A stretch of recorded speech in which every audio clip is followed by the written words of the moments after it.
So we all grew up with these like enchanting fairy tales, right? I mean, glass slippers, poisoned apples, all that happily ever after stuff. But what if I told you? Like, what if there's something kind of darker, something unsettling hiding beneath all that whimsy? Yeah. Yeah, it's almost like Today we're diving deep it is fascinating, isn't it? into the dark side of fairy tales. The stories we often think, I mean, we think of lighthearted children's entertainment, Yeah. right? But they have roots in something much more, much grittier. Like imagine looking at a beautifully iced cake. You bite into it expecting sweetness, and you discover some like unexpectedly bitter ingredients within. Exactly. That's what this deep dive is all about. It's about peeling back those layers. And we've been doing some research, like digging into historical context and some analysis. And it turns out these fairy tales, these narratives, they've got a lot more shadows than sparkle. We're doing this for you, by the way. Have you ever like sat down and really thought about what the very first tellings of like Cinderella or Sleeping Beauty, like what those might have been like before, before they were all Disney-fied? It's a question worth asking. I mean, we've become so used to these like cleaned up versions, you know? So the original purpose and the impact, it can feel almost alien to us now. So our mission today is to go beyond the magic wands and the talking animals. Right. We want to uncover the disturbing origins of these stories, the surprisingly grim themes, and some of those just like unexpected elements that are baked into the classic fairy tales that we all think we know so well. So let's start at the beginning. Sure. Where did these stories even come from? I think it's really essential to understand that fairy tales weren't really like, I mean, they were initially meant to just be amusement, especially not for children. I mean, not in the way that we think of it now. They were really more cultural reflections. They served as these like cautionary tales, and they were passed on orally through communities. And these communities were facing very, very different realities than our own. So less like a sweet bedtime story and more like, a survival guide disguised as entertainment? Precisely. Their genesis lies in oral tradition, meaning they were shared verbally. And they evolved with each storyteller, like each village, each generation, And this process naturally introduced layers of ambiguity and mystery and quite often like this palpable sense of threat. Right. Think about like the earliest versions of Little Red Riding Hood, The warnings there weren't just about avoiding wolves. They often carried much darker implications. About predatory individuals, maybe within the community itself. So it wasn't always about a fantastical beast. Right. Sometimes the danger was very real. Yeah. Very human. That's something that really stuck with me. Exactly. And that, like, thread of darkness, it weaves its way through so many of these stories. I mean, the beloved stories that we know. And when we when we examine the grim themes that are hidden within these classics, we find narratives that are surprisingly focused on death. And punishment in ways that might really shock modern audiences. Like Hansel and Gretel, for example. Right, Sam. On the surface, Yeah. kids outsmart a witch in a gingerbread house. Yeah. But what's really going on underneath? What's the deeper meaning? Well, what's fascinating is the historical backdrop. I mean, Hansel and Gretel can be interpreted as like a stark reflection of just profound poverty and famine in certain periods, like abandoning children in the woods. That wasn't just a plot device. It was a desperate reality for some families.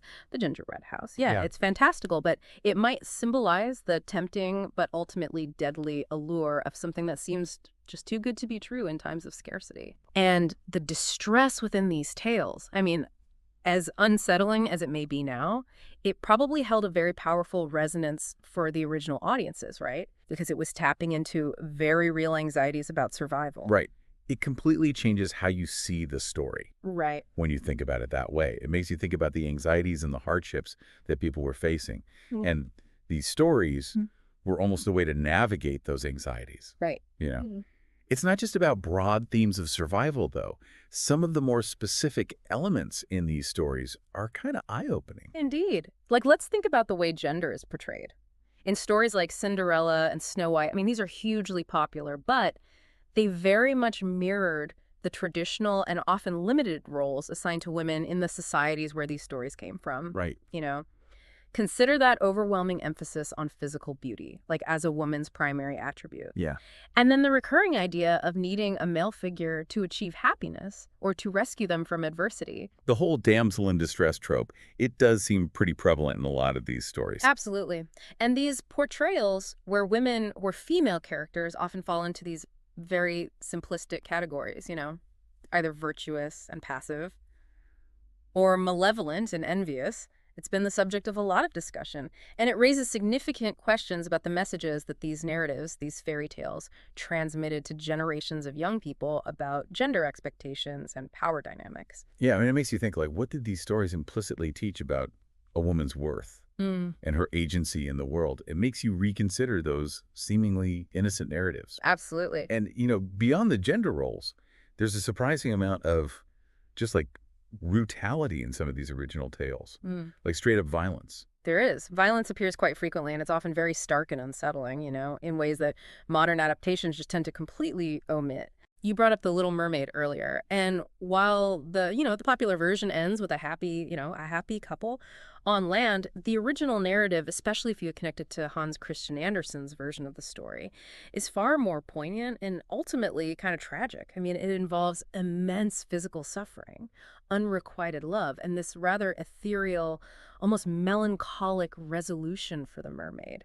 It's not really like the joyful reunion that we're used to. Yeah, definitely not the cheerful sea creatures, Yeah. celebrating a wedding in that version. Not quite. But this element of violence, I mean, as disturbing as it is to us now, it served a very different purpose in earlier storytelling. It was often used as a very stark warning, to illustrate the severe consequences of certain actions or choices.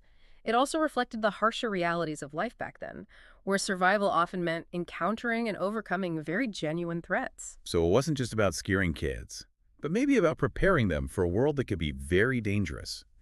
And speaking of unsettling outcomes, the original endings of some of these stories were definitely not fairy tale endings. That's an understatement. The original conclusions to many of these tales, including Sleeping Beauty, were significantly darker and more morally ambiguous than the kind of idealized awakenings we usually imagine.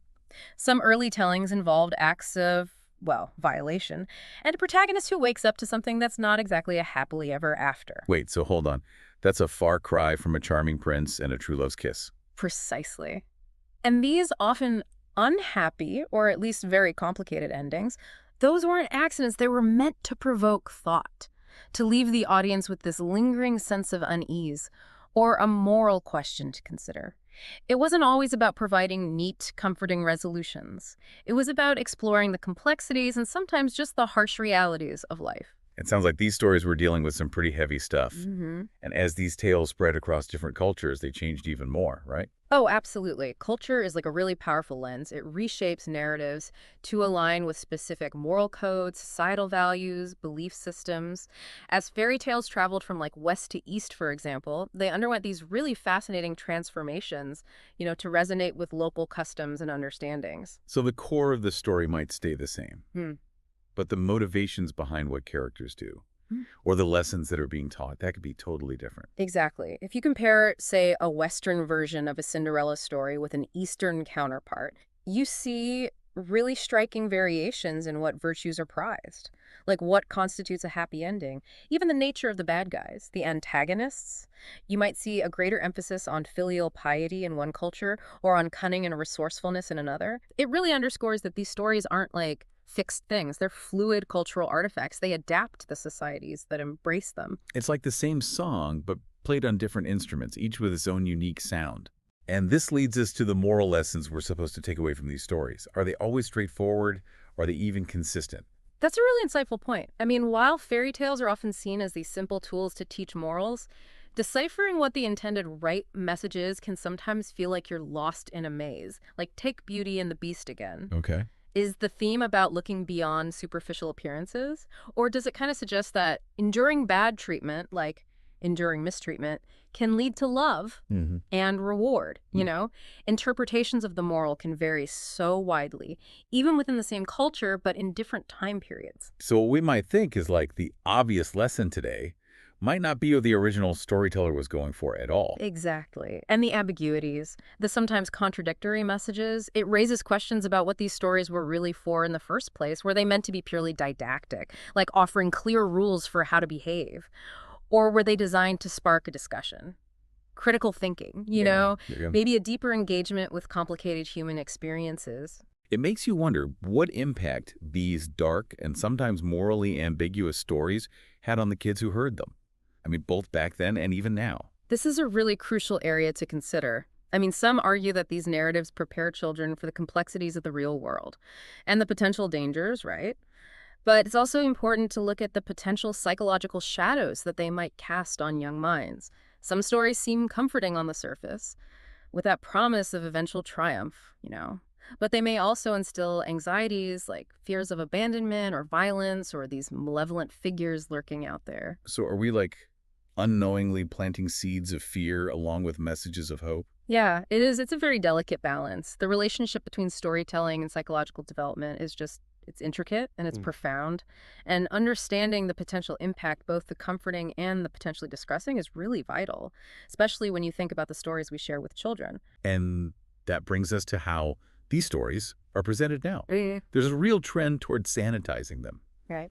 making them more, I don't know, palatable for a modern audience. Absolutely. Over time, especially with the rise of mass media aimed at kids, fairy tales have gone through this huge scrubbing process. I mean, companies like Disney, they've played a big role in reshaping these narratives.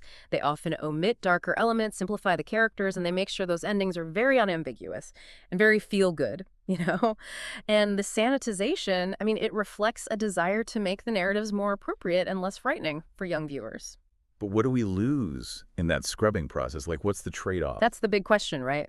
By getting rid of the unsettling aspects, the ambiguity, the harsher realities, have we actually lessened the power and the purpose of these stories? Have we watered down the very lessons they were meant to teach, or maybe even introduced new unintended messages?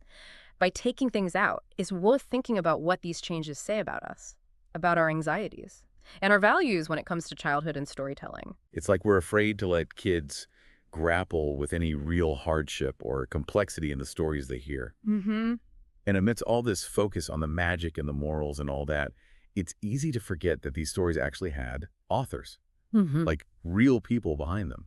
That's such a vital point. I mean, we often become so focused on the fantastical elements that we forget about the people who wrote them.